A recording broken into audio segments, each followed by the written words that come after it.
안녕하십니까. 언제나 소비자 편에서 방송하는 콘스탄트 김입니다. 이번 시간에는 돈 버는 은퇴가 되겠습니다. 주택연금 가입을 많이 합니다. 그런데 주택연금 가입했을 때 매월 들어오는 돈만 계산하고요. 평생 받는 연금 수령액, 누계액은 계산해 보지 않는데요. 과연 누계액을 수령한다면 주택연금을 가입하겠습니까? 말도 안 되는 정말로 결론적으로 말씀드리자면요. 주택연금액 누계 수령액 얼마 되지 않거든요. 이걸 받으려고 주택연금을 가입하다니 정말로 황당하기 그지없습니다.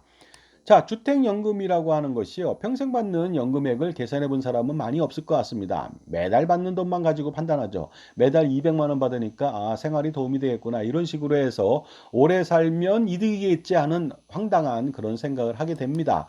하지만 정확하게 계산한다면요. 절대로 주택연금을 가입하지 않았을지도 모르겠습니다. 자, 그렇다면 어느 정도로 적게 받는지, 그래서 주택연금을 어떻습니까? 주택연금의 실체를 알아서 주택연금을 가입하지 않게 되는지 정액현 종식연금형 연금액을 좀 확인해 보도록 하겠습니다. 자, 보시는 바와 같이요. 주택 가격별, 그 다음에 가입 연령별 비교를 해보겠습니다. 조견표가 있거든요.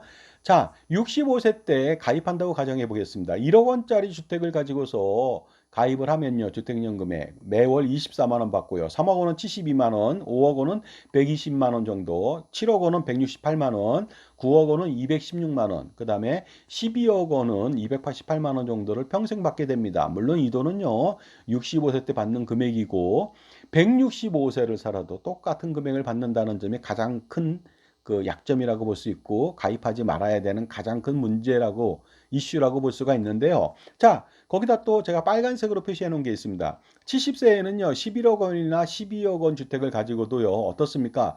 거의 연금액의 차이가 없죠. 75세는요, 10억 원하고 12억 원이 동일합니다, 금액이. 그리고 80세는요, 9억 원에서 12억 원 주택 가격으로요. 가입해봤자 똑같은 금액 줍니다. 393만 9천 원을 준다는 것이 되겠습니다. 바로 이런 부분들도 좀 불합리한 부분이 아닐 수가 없겠습니다만은요. 자, 그렇다면요. 주택연금 누계액이 어느 정도인지, 어느 정도를 평생 받을 수 있는지 65세 때부터 36년 동안 432개월을 받는다고 가정해 보겠습니다. 무려 100세까지 받는다는 가정이죠. 과연 본전은 뽑을 수 있는지 알아보도록 하겠습니다. 주택가격 1억 원이라면 65세 때부터 매월 24만 원 받잖아요. 100세까지는요, 1억 368만 원 받습니다. 아니, 36년 전에 1억 원 가지고 가입을 했는데 누계액이 일시해 주는 것도 아니고 그 36년 동안 매달 나눠서 432개월 동안 그 누계액이 겨우 1억 원밖에 안 된다니 정말로 황당하지 않습니까? 36년 전에 주택가격 수준밖에 되지 않습니다. 이건 말도 안 되는 너무나 적은 금액이죠. 만약에 주택가격이 오른다면 어떤 일이 벌어질까요? 36년 동안 주택가격이 인상되지 않을까요? 인상되지 않는다고 생각하는 사람도 있더라고요. 놀랍게도. 물론 상간벽지의 시골집이라면 몰라도요. 대부분의 대도시라면 다 오르게 되겠죠. 그런데 시골집이라도 나중에 개발된다면 엄청나게 오르지 않을까 이런 생각이 듭니다. 그러다 보니까요. 1억 원짜리 주택이 매년 4% 인상한다면 36년 후에는요. 무려 4억 1,039만 원 되는데 어떻습니까? 받은 돈은 1억 원밖에 안 됩니다. 거의 3억 원을 덜 받은 거 아니겠습니까?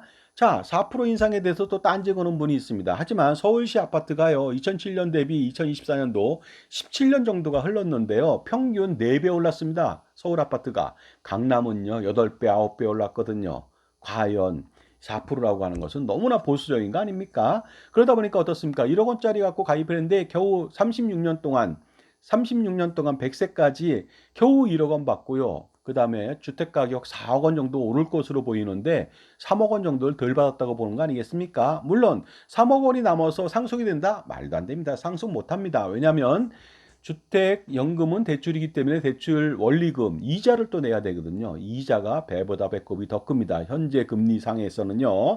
자, 그 다음에 주택가격 3억 원일 때는요. 65세 때부터 72만 원 받으니까 100세까지 3억 1104만 원을 받습니다. 마찬가지가 되겠죠. 36년 전에 주택가격 수준밖에 안 됩니다. 5억 원도 알아보도록 하겠습니다. 매월 96만 원 받거든요. 100세까지 5억 1888만 원 마찬가지가 되겠습니다. 아주 저조하죠. 7억 원짜리도 알아보도록 하겠습니다. 168만 1000원을 받게 되는데 100세까지 7억 2619만 원밖에 받지 못합니다. 똑같이 36년 전의 주택가격 수준이죠. 9억 원짜리도 뭐 비슷하지 않을까 생각합니다. 매월 216만 2천 원을 받는데요. 100세까지 9억 3,398만 원밖에 받지 못합니다. 엄청나게 적은 금액이 아닐 수가 없겠습니다. 자, 그렇다면요, 최고 금액인 주택가격 12억 원을 좀 알아보도록 하겠습니다. 65세 때부터 매월 288만 2천 원을 평생 정액으로 받는데요. 100세까지 12억 4,502만 원밖에 받지 못합니다. 36년 전 주택가격 대비해서 겨우 104, 어떻습니까? 100, 어떻습니까? 104%가 좀 안 되죠? 그러니까 엄청나게 적은 금액일 수밖에 없습니다. 그런데요, 그 만약에 12억짜리 주택이요, 36년 동안 매년 4% 상승한다고 가정하면 100세 때는요, 49억 2,470만 원이 됩니다. 그런데 100세까지 12억 4,502만 원밖에 못 받습니다. 그렇다면 37억 원 정도 내외가 손해가 났다고 볼 수가 있는 거 아니겠습니까? 그렇다 보니까요, 어떻습니까? 주택 가격이 그런데 이렇게 오르면은 나중에 상속이 된다고 생각하는 사람들이 있나 봅니다. 물론 그렇습니다. 상속될 수 있는데요. 과연 상속되는지 알아보도록 하겠습니다. 이렇게 금액이 올라서 자녀들한테 주택을 팔아서 주택연금 원리금을 갖고 나서 남는 돈은 상속되니까 그래도 내가 적게 받아도 안심이다. 이렇게 생각한다면 오산이 되겠습니다. 이것은 너무나도 엄청나게 순진한 생각이죠. 절대로 뜻대로는 되지 않을 것 같습니다. 왜 그럴까요? 여기에 대해서 알아보겠습니다. 자세히. 지금까지 제 정보가 도움이 되신다면 무료 구독하고 좋아요 부탁드리고요. 멤버십 회원가입을 통해서 보다 다양한 혜택을 받아보시기 바랍니다. 선물 보따리를 한번 풀어보시기 바랍니다. 자, 그 현재 코픽스 금리가요. 6개월 변동금리가 3.4%고요. 0.85% 가상금리하고 연보증료 0.75%. 이거 왜 떼는지 모르겠지만요. 어쨌든 다 합친다면 총 5.0% 월복리 이자를 감당해야만 됩니다. 그렇다면 원리금이 어느 정도 되는지 한번 놀라지 마시고 한번 지켜봐 보시기 바랍니다. 자, 원리금이요. 100세 때 35억 8,560만 원을 내야만 합니다. 이자만 23억 4,059만 원이니까 어떻습니까? 배보다 배꼽이 더 큰 이자가 아니고요. 2배가량 더 크지 않습니까? 엄청나지 않을 수가 없습니다. 자, 이러다 보니까 어떻습니까? 주택가격 오른 거에 대해서 35억 원을 내다 보니까 35억 이상을 내다 보니까 조금 남을 수도 있다고 생각해서 그것이 상속된다고 판단한다면 그것은 절대 오산이죠. 왜 그런지 알아보도록 하겠습니다. 만약에 돌아가시면요. 100세 때 돌아가시면 유가족들이 그 집을 팔게 됩니다. 그러나 팔 수 있는 시간은 6개월밖에 안 줍니다. 못 팔게 된다면 공매 처리를 하게 되거든요. 이때 공매 손실을 보게 된다는 것이죠. 그러니까 제값을 받지 못할 가능성이 대단히 농후합니다. 또한 또 중요한 것이 있겠죠. 만약에 중간에 금리가 오른다면요. 가령 6% 오른다면 6%로 된다면요. 원리금은 45억 5,006만 원이나 되거든요. 이자만 33억 504만 원이니까 어떻습니까? 자기가 받은 연금액의 3배 가까이 주택연금 이자가 정말로 폭탄처럼 다가오는 거 아니겠습니까? 자, 이 정도 된다면 공매를 하더라도 절대로 상속하지 못할 것으로 보입니다. 그리고요, 120세까지 산다면 어떻게 될까요? 6%로 상승한 상태에서. 그러면 원리금을요, 여러분 놀라지 마세요. 163억 9,323만 원을 내야만 합니다. 연금 누계액은요, 120세까지 살더라도 19억 정도밖에 못 받거든요. 그런데 이자만 144억 5,654만 원을 내야 되는 것이죠. 120세까지 56년 동안에 주택가격 4% 상승한다면 108억 정도 되거든요. 자, 이러면요, 절대로 상속할 수 없겠죠. 자, 이 정도 된다면 주택연금 공사가 어떻습니까? 손해 보는 거 아니냐 이런 생각을 하실 수도 있겠죠. 하지만 월복리 이자 폭탄 때문에 이런 현상이 나타난 거 아니겠습니까? 당연히 공사는 절대로 손해 보지 않을 것으로 보입니다. 엄청난 폭리를 취할 수가 있겠죠. 자, 그러니까요, 어떻습니까? 주택연금에 매월 주는 현재 가치만 보면 안 됩니다. 미래 가치도 봐야 되고요. 첫 번째, 100세까지 산다고 했을 때 과연 누계 수령액이 얼마인지 현재 주택 가격하고 비교해 보면서 나중에 이자는 또 얼마나 물어야 되는지 이런 것까지 판단하게 된다면요.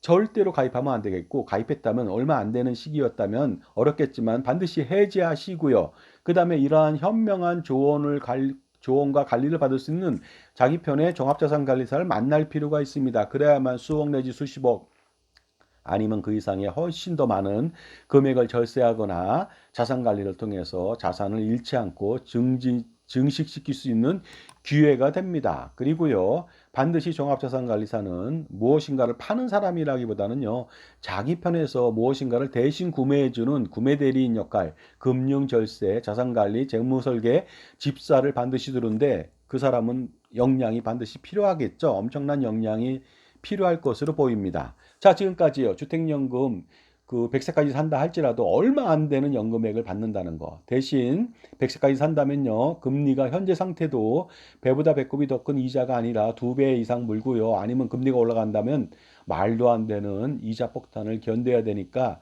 절대로 가입하면 안 된다는 말씀을 꼭 드리고 싶습니다. 감사합니다.